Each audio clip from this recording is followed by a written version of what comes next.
Sunday and Monday, January 27th and 28th, the sun is in Aquarius and the moon is in Scorpio. Look at that. It's a 90-degree angle.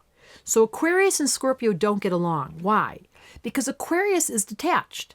They have this ability to stand away from the human condition. Like they like to be alone, but they don't, but they do, but they don't. All air signs get slightly confused. They have a way of being part-time human and caring, and then being part-time alien and detached. So it creates a very unusual way to be in partnership with an Aquarian. You have to give them space and let them do it their own way. They do not like to follow or be contained in a box called normal.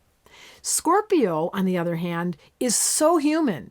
Their emotional body is so rich and so deep, and doesn't have words, but it has this intense feeling to it. Like their emotional body gets impacted with a thought, with a smell, with a feeling of someone else's. They're so empathic. So here's Mr. and Mrs. Detached, and then comes the moon saying attach.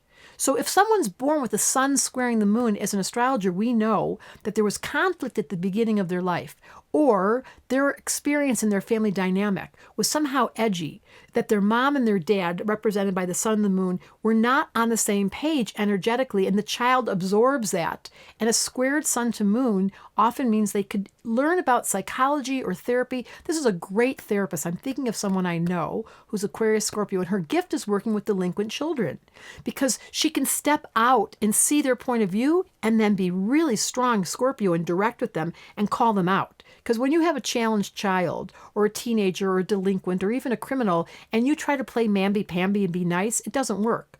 You have to detach from judging them and then go deeply into the emotional body and name it. So if there's anything in your system right now that's irritating you, that you can't figure out what it is about your partner or about your kid or about your teacher at school that bugs you, this is a great time to not complain, but objectively name it. That's what Aquarians are so good at. And then take responsibility for your human's reaction. Scorpios react. They get their buttons pushed and they blame people at worst. At best, they're therapists. And they say, oh, my human nature's showing up and I really need to take responsibility. I noticed that you hurt my feelings, or I noticed that you bugged me, and really it's my projection. Because we only get bugged. I hate this truth, but it is true. People that bug you the most are reminding you of a part of yourself that needs attention.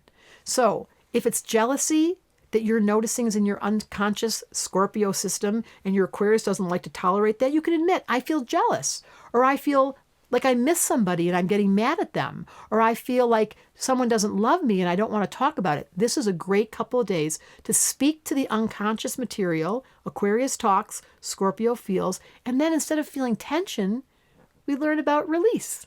Astrology Answers wanted me to help you get a little release from that human nature pattern. And by the way, there's a T-square, as I described. So the sun is squaring the moon, and opposite the moon is Uranus. So there's a perfect T in the heavens. Uranus, the moon, the sun, and the release of everything becomes Leo. I love you too much to not open my heart and tell you the truth.